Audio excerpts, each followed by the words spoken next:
Buenos días, muy buenos días. Salud, curación y mente.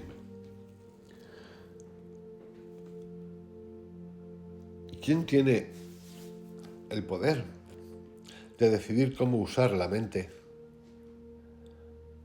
para curarnos, para la prosperidad, para trascender, para superar miedos, cambiar hábitos? Vuelvo a preguntar, ¿quién tiene el poder para curarnos, para cambiar hábitos, para entender nuestros hábitos, emociones? ¿Quién? La respuesta es súper sencilla, porque la respuesta es nosotros. Es decir, tú, yo. ¿A quién ofendes, dañas o ninguneas? Si tú decides poner tu mente a disposición de tu cuerpo para curarte, sanarte, mejorar, cambiar hábitos, entender tus emociones. ¿A quién? A nadie. Por eso, con este principio básico del uso de la mente, que no nos han explicado en nuestra cultura occidental y que sí que esta parte es cierta y correcta y muy buena, la han utilizado, expandido y trabajado durante siglos en Asia, Oriente. Vamos a comenzar este nuevo capítulo de extractos que tienen que ver con uno de mis actores favoritos, de los 4 que más me impactan, que es André Malvi. No sé si se dice Malvi o Malvi.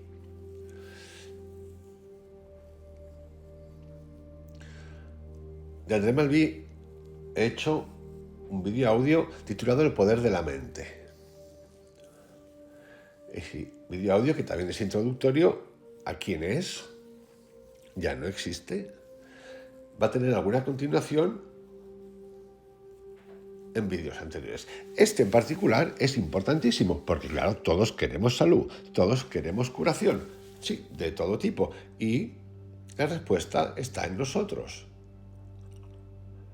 ¿Estoy ninguneando la ciencia? No. Lo que estoy diciendo es que nuestra mente tiene un poder infinito. Y para eso vamos a revisar lo que cuenta este artista, porque es un artista que para unos es provocador, para otros lo que queráis. A mí me encanta porque me hace pensar y descubrir nuevas parcelas, facetas de la conciencia que ni siquiera antes prestaba atención.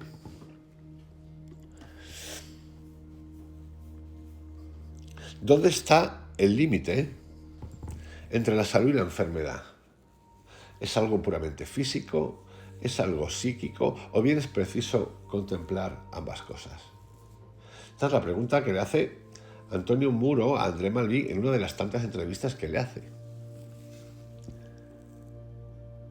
Es la propia gente la que te contesta. En realidad, los primeros diagnósticos siempre están hechos por los que padecen algo. Cuando viene alguien y recurre a mí, es porque en cierto momento y de alguna manera ha descubierto que él no se encuentra del todo conforme con lo que esperaba ser. La diferencia que existe entre salud y enfermedad es probablemente la que existe entre el modelo de vida interior que todos llevamos dentro como un plan de existencia, de vida y de progreso frente a las menudeces o menudencias y ridiculeces de la vida diaria.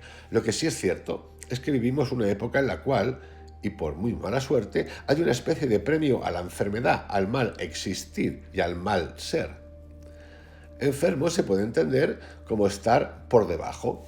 Cualquiera puede intentar llamar a su jefe y decir: me he despertado y esto es buenísimo, me he despertado y estoy como un cañón, realmente estoy pletórica de vida, no voy a trabajar, me siento tan bien hoy que no voy a trabajar.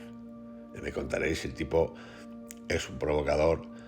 A mí me encantan estas cosas. Lo echa. Si hace eso, si hacemos eso, nos echa. Ahora, si llamas diciendo que te encuentras mal, que estás gris, que tienes fiebre, te dicen que te quedes en casa. Más o menos. Ahora ya lo han aprendido y te dicen que vayas. Bueno, hay de todo. El ir mal tiene premio. Basta con ir a un barrio buscando un sitio donde vayan a comprar personas. Obviamente, comprar personas, no van a comprar los animales. Repito, basta con ir a un barrio, yo esto lo he hecho muchas veces, buscando un sitio donde vayan a comprar señores, señoras de cierta edad, para darte cuenta que el objetivo de las conversaciones, el eje es el malestar. Pero yo diría que no solamente mayores.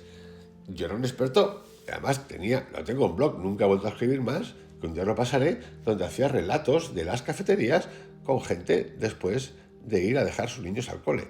No es como en Estados Unidos, que dejan al cole corriendo y se van corriendo al trabajo, pero corriendo, porque siempre, no sé por qué, siempre llega tarde. O sea, tienen la sensación de llegar tarde. Siempre van una cosa. En España es otra cosa. Supongo que en los países latinos también, menos mal, porque acaban de llevar al niño o a la niña o a los niños o a las niñas o lo que sea, y luego se quedan en una charla que puede durar perfectamente 1 hora, media hora, 15 minutos, pero hay tiempo para eso. Y ahí surge cada tema, que es increíble, que es lo que está contando André Malví. Para darte cuenta que el objeto de las conversaciones, el eje, es el malestar. Pocas hablan de felicidades y todas hablan del mal ser, de sus dificultades. Esto es real, pero no real, es que esto es bestial. El americano agringao no lo hace porque no tiene tiempo, porque tiene que producir. No sabemos qué, pero tiene que producir. Bueno, tiene que producir estrés en esa agenda infinita que se maneja. Lo que habría que aclarar a la gente es que la salud no es la ausencia de esas informaciones negativas, que son los síntomas dolorosos, molestos e insoportables. La salud auténtica es tan contagiosa como la enfermedad. Increíble esto. La salud auténtica es tan contagiosa como la enfermedad. El silencio orgánico, esa ausencia de datos molestos, no puede en ningún caso confundirse con la salud. Hemos construido en los últimos decenios un modelo de existencia basado sobre los defectos y los fallos, diciendo que cuando se llegan a borrar esas discrepancias del ser con un modelo X, pues ya se encuentra uno bien. No. Esto no es la salud, porque cuando me paseo por una ciudad me dedico a mirar los rostros de la gente y los que menos abundan son los que sonríen. Bueno, aquí, en esta burbujita de Silicon Valley, puede ser todavía más divertido. También es verdad que hay de todo, gente que sonríe y que saluda, pero también hay gente que se cambia de acera. Ya ha cambiado la época del contagio. Bocha, no se te ocurra, bueno, o gente, bueno, ya sabéis, América tiene estas cosas. No es esto la salud, porque cuando me paseo por una ciudad me dedico a mirar los rostros de la gente y los que menos abundan son los que sonríen. Con lo cual, una de las partes fundamentales de mi trabajo es decir a las personas que el hecho de aún estar vivo en un mundo en el que fallecen tantísimas personas cada segundo es una maravilla y hay que dar gracias al ser que preside la existencia de este universo únicamente por ser. Es muy importante recalcar que existen datos concretos, hechos.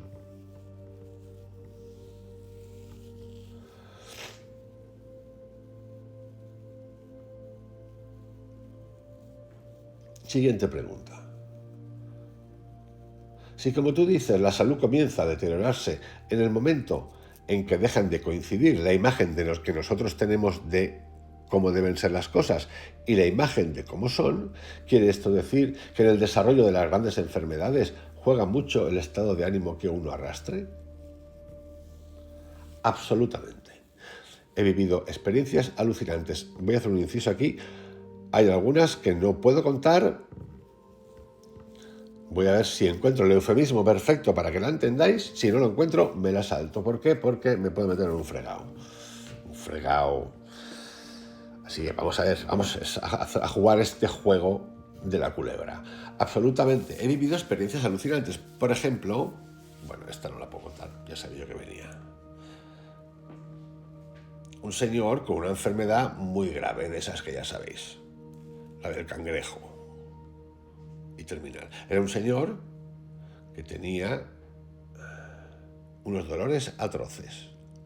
Se estaba ahogando. De todo. Invasión de pulmones, repartido por todas partes. Los médicos hablaban de poner un aparato de bombeo de morfina. Me llamaban y decido hacer un intento. Le dije que volvía de Alemania y que me había traído unas cápsulas de carácter experimental, pero con unos resultados alucinantes, que suprimían el dolor en cosa de segundos, o cuando no, en un mínimo de 1 minuto y medio. No tenían efectos secundarios. Esto le cuenta él a este señor, por lo cual no había límite a las que se podía tomar. Le propongo usarlas, le dice. La verdad es que no las tenía y llenamos unas cápsulas con una mezcla muy tonta de lactosa con polvo micronizado de cola de caballo. Se la di. A la primera cápsula que tomó, este hombre, que estaba prácticamente aullando de dolor, se tranquilizó. El dolor se le fue en menos de 1 minuto. André Malví tiene de estas las que queráis.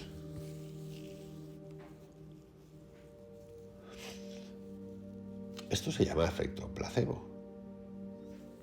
Lo cierto es que existen muy pocos medicamentos fundamentales y hay una infinidad de actos por enseñar a la gente, una infinidad de comportamientos por enseñar a quienes rodean a los que sufren. Si el ser humano es capaz de movilizar dentro de sí algo que induce la aparición de neurotransmisores intracerebrales suficientes como para inhibir fenómenos dolorosos objetivos, ¿por qué no utilizarlos? Es genial. Esto es lo que nos ha hablado Joe Dispenza y tantos otros. Si el ser humano, repito, es capaz de movilizar dentro de sí algo que induce la aparición de neurotransmisores intercerebrales suficientes como para inhibir fenómenos dolorosos objetivos, ¿por qué no utilizarlos? Cuando tomamos sustancias que efectivamente tapan e inhiben el dolor, es preciso metabolizarlas y sufrir, a veces, la cantidad de efectos secundarios que siempre acompañan a estos barbitúricos o drogas de gran efecto. Son importantes. Creo en el ser humano y sé por experiencia que cuando se llega a movilizar esta especie de infinita reserva de tesoros íntimos que yace dentro de cada ser, de cada niño que acaba de nacer y de cada abuela que está a punto de extinguirse, cuando se moviliza esta reserva de fuerzas y energía, luz y milagros, casi todo es posible. Creo que estamos malgastando una fortuna infinita que nos ha sido regalada. Y claro, aquí llegamos a la preguntita del normal, la podemos preguntar, es normal. Teta, pero es que hay gente que se va. No, perdona, es que todos nos vamos a alargar a otra cosa. Es que sí, amigos, seguramente a través de la ciencia nos vamos a ir a los 150 años en nada. O 120, ya os digo yo que seguro. Pues claro, pero es que no solamente se trata de la salud. Y claro que te puedes curar, por supuesto que te puedes curar. Pero no tengo duda, pero a un día tendremos que largarnos a otra cosa. Pero sí, claro que sí. Pero claro, como lo vemos siempre en términos tan... se acaba. Y claro, cuando más te acercas, más miedo tienes al que se acabe, que ya me piro. Aunque nosotros no sabemos cuándo nos piramos. Piramos me refiero irnos. Porque para mí no acaba. Por eso es tan necesario empezar a trabajar desde bien jovencitos con estas sensaciones de uso de la mente, poder mental, porque van más allá incluso de la cura de algo físico, van más allá, tienen que ver con la conciencia, tienen que ver con el ser, tienen que ver con el más allá, con la eternidad, tiene que ver tiene que ver con la energía, todo el tiempo. Pero claro, no. Yo no creo en nada. Pues ya no creer en nada es creer, amigo, amiga. Seguimos.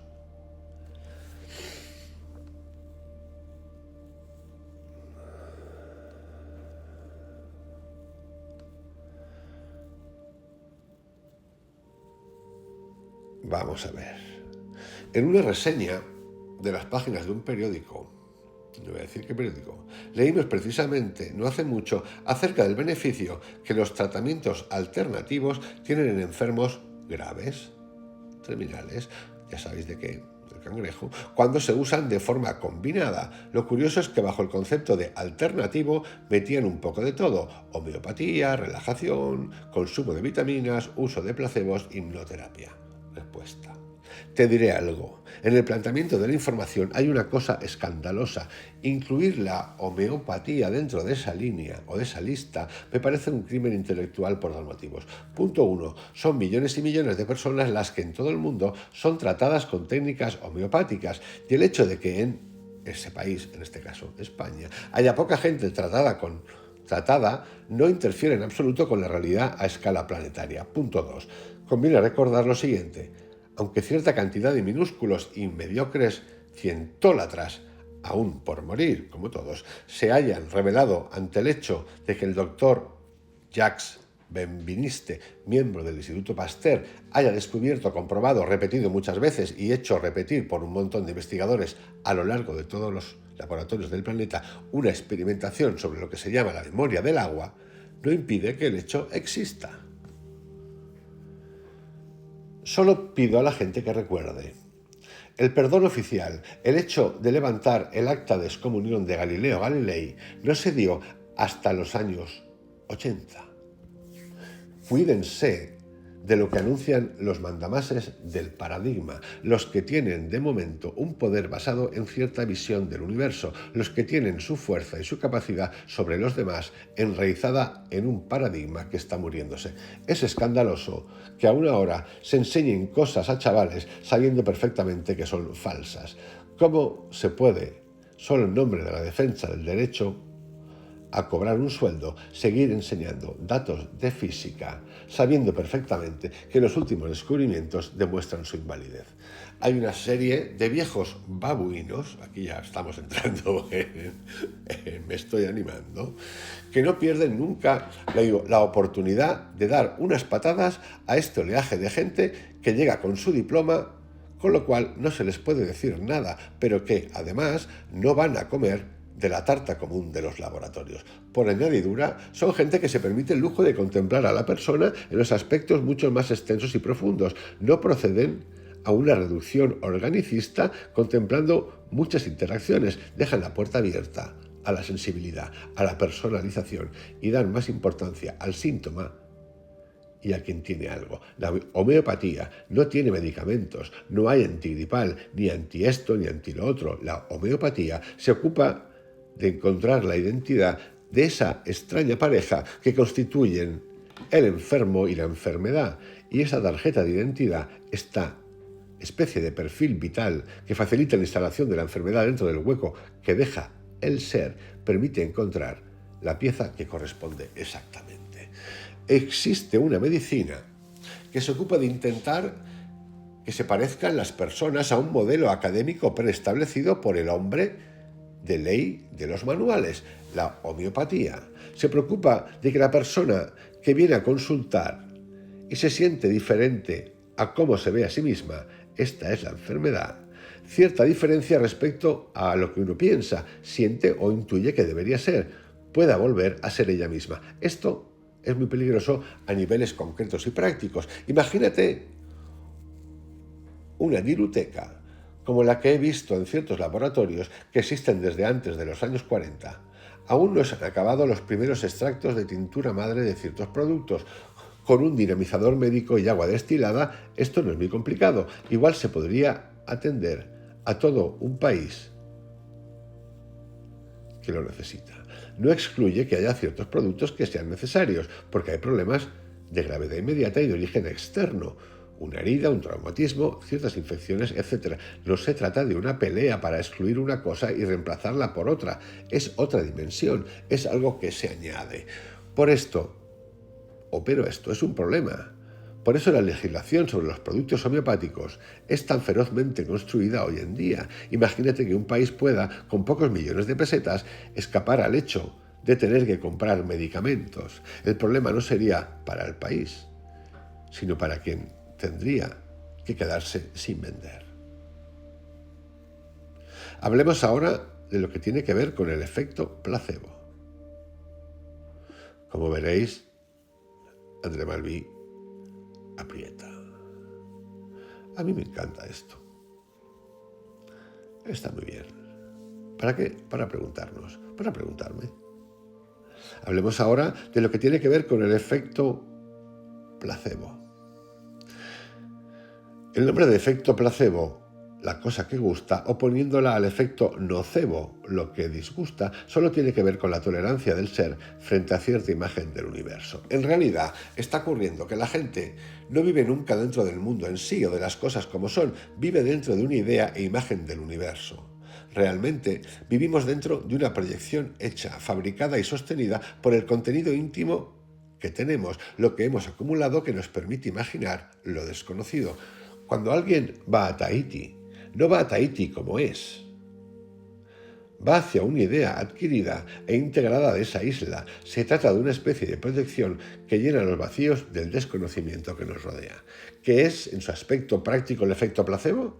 La gente es buena. Y la buena gente ve a un tío de bata blanca que dice: tómese esto, le va a curar. Y se lo cree. Por eso, si es preciso, se tragaría lo que hiciera falta. Y a veces no se traga nada y le hace efecto. ¿Por qué? Porque el amor siempre ha podido sobre el conocimiento, y en realidad los caminos fundamentales del ser no están marcados por los diccionarios que haya tragado, sino por la cantidad de amor que ha recibido y que ha sido capaz de emanar y mandar. El amor no es un acto de apropiación del otro, no es un acto de conquista, no somos Napoleones ni Alejandros Magnos del amor. El amor es una irradiación, es como una bombilla que da luz a todo, incluyendo al que está mirando, pero también a la pared, al mueble, al suelo y al pajarito que está en su jaula. Creo que habría que decir a la gente que aprenda siempre, permanentemente, a dejar la puerta abierta a ese factor positivo, este factor de cohesión que une las cosas en vez de separarlas y que, por ejemplo, hace que no exista una frontera entre lo que es alimento y lo que es medicamento. Al final, todo lo que se encuentra en el ser, y habría que volver a leer a Hipócrates y los aforismos de Salerno, todo lo que se puede ingerir o recibir te puede curar.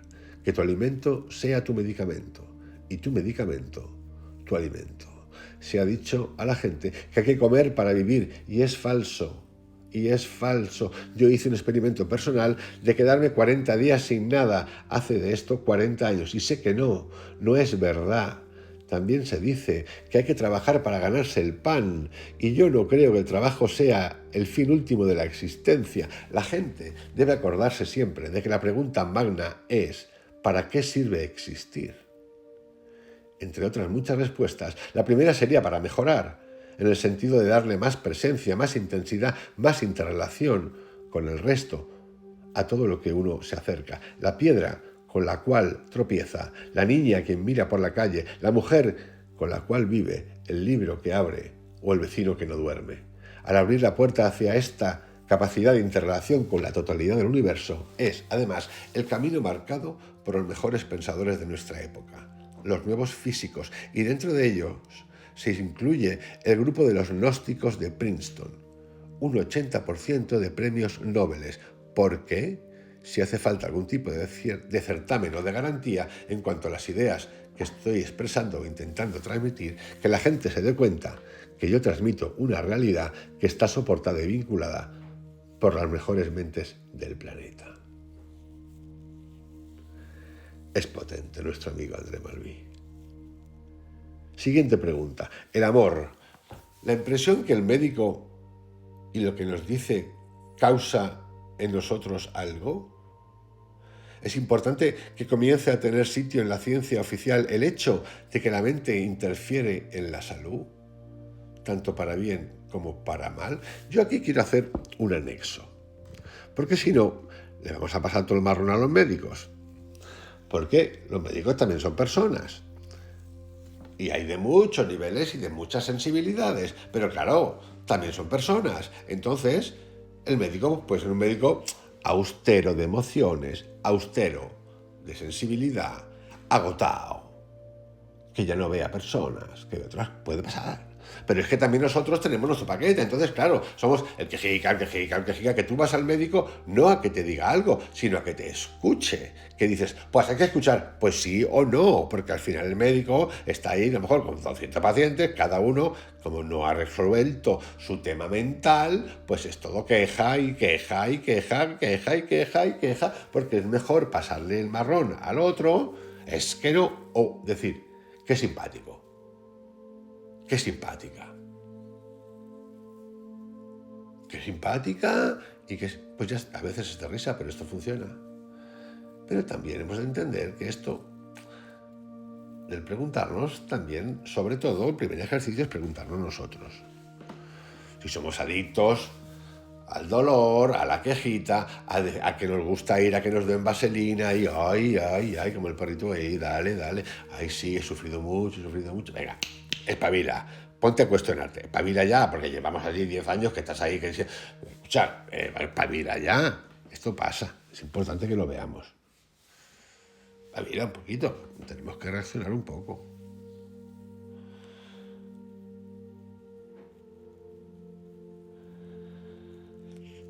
Respuesta. Hablas de ciencia oficial como si los pocos representantes de la ciencia revolucionista aún presente en Europa fueran los representantes de lo que es la ciencia en sí. Aquí me gustaría recordar que la ciencia, de por sí, está dedicada a lo que no sabe. Científico es el que se acerca a lo desconocido buscando entenderlo y transformarlo en conocido posterior. Es fantástica la definición que hace. Nunca jamás la ciencia ha sido el ejercicio frente a ignorantes del poder otorgado por un supuesto conocimiento que uno tuviera. Por otra parte, la ciencia no está nunca sentada sobre el pasado, cuelga del futuro. Y evidentemente cuando tú me dices esto, es como decir, los que están opuestos a los campos nudistas han decidido tomar la ducha desnudos. Muy bien. Pero que sean unos pocos menos idiotas no significa que sean geniales. Al final, a mí me interesa poquísimo y me importa un bledo que un señor X que ha tenido un diploma Z decida, ahora que está lo bastante asentado, permitirse pensar que otros, que saben igual o más que él, hablan de cosas ciertas. Esto es terrible. Volvemos a estar en esta época aparentemente abierta donde vivimos una situación similar a la de la época de Galileo, cuando él dijo la Tierra gira sobre sí misma y alrededor del Sol, y lo condenan. Tiene que confesar y reconocer públicamente lo contrario, y hay que esperar 300 años para que se diga, vale, ¿tú crees que esto es normal? De verdad, es que es genial.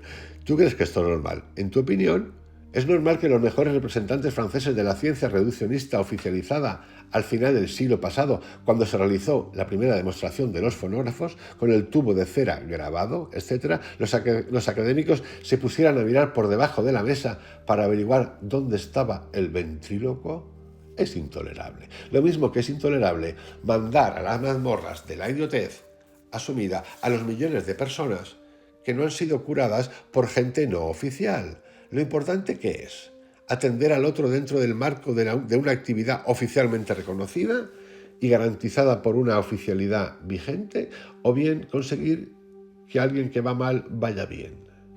Digo que lo fundamental, lo primero y lo único importante es que el otro se vuelva a llenar de vida, de alegría, de amor y de fuerza. ¿Ahora qué? Si para esto hay que ponerse 2 plumas en el trasero y dar la vuelta al pueblo cantando, lo haré. Aunque no esté dentro de los libros de la oficialidad reconocida, a mí, cuando veo una señora que le duele y coge aire, en vez de decir, usted coge aire cuando cambia el tiempo, ¿verdad? Es por tal y tal, y le cuentas un cuento chino, lo importante es llegar y decir, tranquila, le pones la mano encima y la mujer se encuentra mejor y camina. Eso es lo importante. Es muy fácil asentar el poder sobre el miedo, el dolor y el espanto ajeno. Nos hace dependientes. Repito, porque esto es vital. Esto que acabo de decir es vital. Es muy fácil asentar el poder sobre el miedo, el dolor y el espanto ajeno. Y igual que nosotros jugamos a través del miedo y el dolor con la ciencia, que esto me da, ay, me lo para, lo mismo podemos hacerlo del otro lado. ¿Por qué a través del dolor? ¿Por qué a través del control? ¿Por qué a través del miedo? Todo el tiempo. El mono come cacahuetes. ¿Por qué no utilizar la mente también en el otro lado? Tu potencia. Es algo alucinante. Hace tiempo pusimos en marcha una investigación que estaba dedicada a averiguar lo que los charlatanes hacen bien, a pesar de que no saben lo que hacen y creen hacerlo mal. Estoy hasta las narices de que se establezca una barrera con la cual se está engañando a miles de personas. Se está tratando a miles de personas de idiotas definitivos. ¿En nombre de qué? Nuestra sociedad es culpable si no es capaz de responder y de atender las ansias y necesidades de todos y cada uno. No existe un examen de capacitación del ciudadano. Y menos mal, igual llega. Porque si no, entramos en el peor de los totalitarismos de todo tipo. Yo reclamo el derecho a ser feliz, el derecho a ser inteligente, el derecho a seguir viviendo, el derecho a no ser limitado en nuestros actos físicos, mentales o espirituales, el derecho a la convivencia, a la relación con los demás, estén o no vivos ahora, y el derecho a tener descendencia. Es por eso por lo que peleo. Sin embargo, pregunta, ¿no es menos cierto que desde la perspectiva del ciudadano de a pie, lo único que vale es lo que a lo largo de los años la medicina, digamos, convencional ha dado como válido? No peleo contra la medicina convencional. Acuérdate que los bistatarabuelos de la gente que dice estas cosas hace 300 años estaban atendiendo a la gente con procedimientos que estaban basados en la teoría de los 4 humores. Esto servía para describir unos cuantos fenómenos. ¿Piensas acaso que el relámpago que miraba el brujo neolítico que decía «ahí, el dios Rum Rum está cabreado», o bien el relámpago que contemplan a nivel de estudio los especialistas de los rayos en Florida en la actualidad, son todos efectos diferentes? No. Es exactamente el mismo. Lo que ocurre es que la teoría utilizada para describir el fenómeno que no cambia, ella sí que ha cambiado. No quiere decir que esta sea mejor que la otra. A mí me gusta la gente de campo porque es muy sana. Es alguien al que puedes contar lo que quieras, pero él se levanta a las 6. Y aunque le digas lo de que 100 kilos de pluma pesa poco, él se lo tiene que poner al hombro. Y esta gente tiene un comportamiento regido por una regla muy sencilla. Si esto funciona, funciona. Creo que al final es esto lo que habría que contemplar. Yo me enteré hace tiempo, en Francia, de 2 experiencias con los que escogían hacer un año más dentro de lo que se llamaba la cooperación. Una, la de un joven físico que estudiaba en los cursos dados en la Sorbona, por los que se llamaban profesores eméritos, y que se encontró en África dando cursos sobre electricidad. Comenzó enseñando a la gente la ley de la resistencia, de la conductividad, la ley de Ohm, etc. Pero, para poderlo hacer comprender, empleaba lo que se llamaba o se llama el símil hidráulico, explicando que un condensador es como una presa que tiene una puerta que solo se abre cuando la presión es suficiente y se vacía del todo, explicando que una resistencia es como un río con un ancho que pasa de repente por un cañón estrecho, con lo cual adquiere presión, potencia, etc. Y todo bien. La gente, los alumnos que tenía, asimilaban perfectamente los datos. Hasta que uno de ellos tuvo en casa de su tía un problema de electricidad y cogió un par de tijeras para cortar los hilos en su propia casa y ver si podía coger algo de electricidad en una palangana para llevarla a la otra casa. Obviamente, se electrocutó. La segunda experiencia fue también terrible. La de un joven médico, en similares circunstancias, se encontró en un pueblo en plena campaña de vacunación, cuando un pequeño sufrió un ataque de apendicitis aguda. Decidió así, debido a la urgencia, yo creo que porque lo estoy viendo aquí, que no la vamos a saltar. Con el ejemplo anterior es más que suficiente. Pregunta. En una de tus obras afirmas que en esa revisión del pasado, que muy de tarde en tarde se hace, ha podido constatarse que algunas pócimas de las denominadas brujas, desde el punto de vista químico, ofrecen resultados sorprendentes que justificarían su aplicación. La explicación es muy sencilla. Imagínate un pueblo perdido en la jungla, en la sabana, en algún desierto. Allí vive una civilización que cuenta con unas 500 personas y unos cuantos personajes que son una especie de compendio de premios Nobel, de obispo de Sigüenza y de reyes, porque el chamán en esas civilizaciones cumple un papel, el de receptor y detector de la totalidad de la sabiduría de todos los campos de la cultura. Detiene todo el saber de la tribu en la cual se encuentra. Este hombre, ¿Crees seriamente que se dedicaría a fabricar sustancias y productos para dárselos a su gente con un fin muy determinado, que sería producir resultados si las cosas no le funcionaran? Seamos un poco serios. ¿Tú crees que en unas civilizaciones en las que si cometes un solo error te cortan el cuello, alguien se va a dedicar a hacer algo que no funciona? Evidentemente no. ¿Qué no lo arregla todo? Eso ocurre en todas las civilizaciones, pero decir que por tener una calabaza limpia en el lugar de un vaso de precipitado de cristal se está cometiendo una locura solo digna de parecer en dibujos animados es una solemne idiotez. Al final, uno de los libros que me encantó en mi niñez fue La isla del tesoro de Julio Verne. Tiene un personaje muy interesante, el de un ingeniero que acaba allí después de un accidente de globo dirigible y se encuentra que está sin ningún instrumento ni útil. Solo tiene lo que sabe.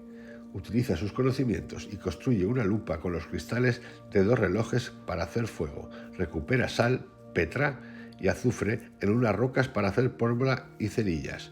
En este libro maravilloso, la ciencia no es un animal raro que vive en el interior de una madriguera pintada de blanco con aparatos que se encienden y apagan como en una película de ciencia ficción.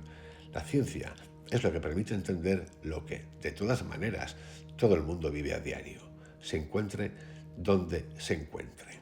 En cuanto a las pócimas, te diré que en España hay millones de personas que se toman hipotensores y reductores de la tensión arterial y unos tranquilizantes que derivan de la utilización de una planta, la Rauwolfia serpentina, que ya está mencionada en el Ayurveda.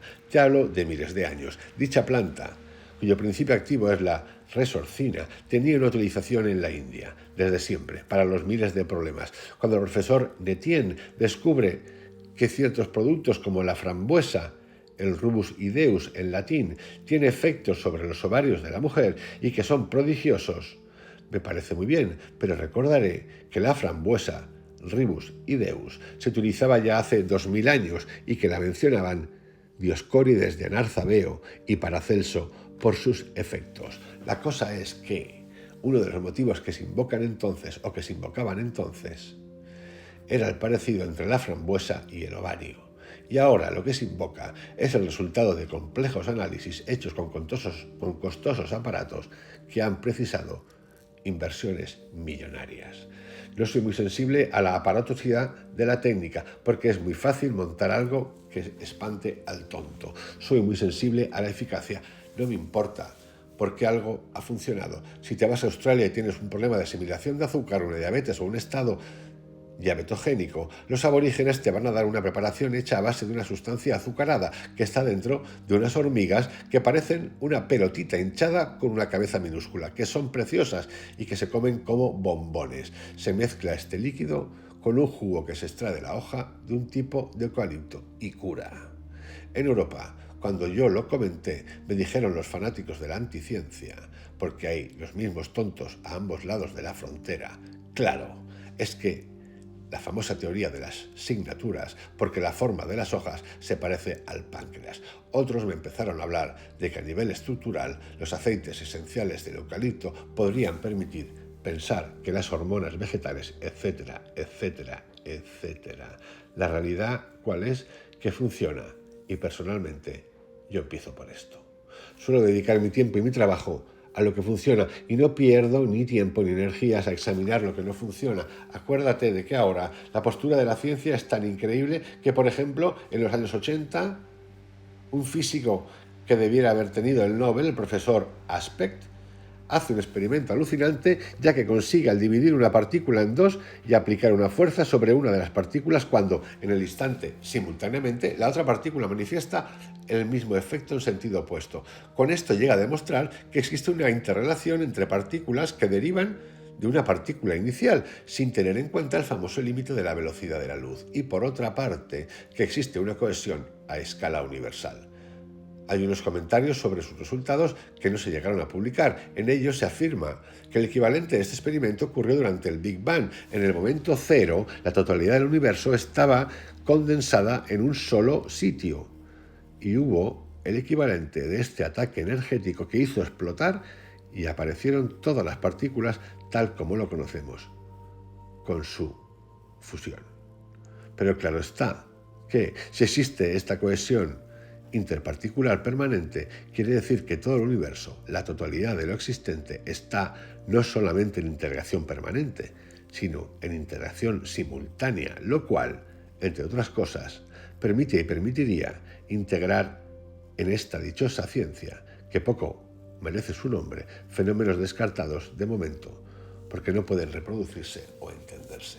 Si agudizas un poco más tu punto de vista, la más de las veces, el cálculo de estadísticas que parece ser el nuevo Dios, consiste más o menos en determinar una serie de leyes que permiten, cuando las aplicas a lo que hay, tener siempre razón, eliminando lo que podría molestar. De otra parte, quienes comienzan a acercarse a las leyes físicas deben recordar que cada vez que pasas al laboratorio y haces una prueba, lo primero que tienes que hacer ante los resultados es un cálculo que te permite establecer la relación entre los dos puntos de 1, el error absoluto, y de 2, el error relativo.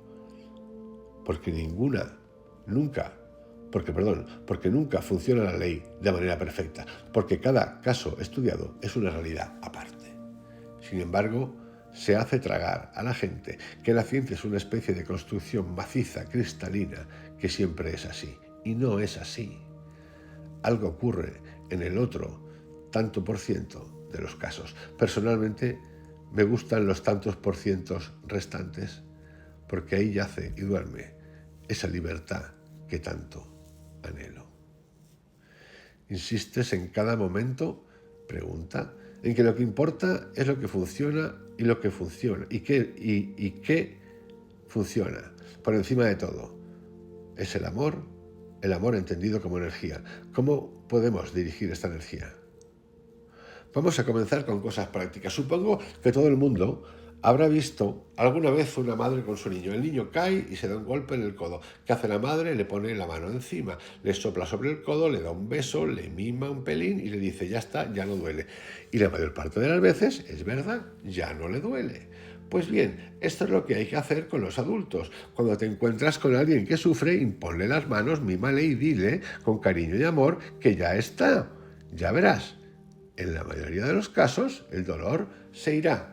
Yo sé que un enfermo tratado con amor mejora muchísimo más y mucho más rápidamente que otro enfermo con el mismo problema, el mismo tratamiento, pero no tratado con amor. El amor es como la diferencia que hay a la hora de comer entre el hecho de que te pongan en una sola ensaladera la totalidad de la comida, bien pasada por la batidora, que parece puré de estiércol y más o menos lo es, o que te lo sirvan como Dios manda, guisado con esmero y presentado por separado en su secuencia justa. La diferencia entre las cosas es que sustancialmente es lo mismo. Lo que cambia es el orden, el comportamiento, el tiempo dedicado, la manera de entregarlo, es decir, la energía. Muchas veces el amor es esto, el tiempo dedicado, la manera y el orden en el que lo entregas.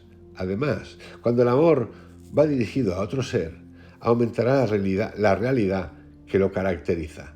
Lo hace más radiante, lo hace más feliz, más inteligente, más sensible, revaloriza todos los hechos de su vida. En el mejor de los casos, le permite dejar de tener esa especie de frontera de un lado de la cual habría las cosas buenas de su existencia y del otro habría las cosas malas. El amor ilumina e irradia a todo lo que toca. El amor es probablemente lo que hay detrás del hecho de que todavía los planetas giren alrededor de los soles dentro del movimiento galáctico. El amor no es una relación justificada por cualquier forma de sexualidad.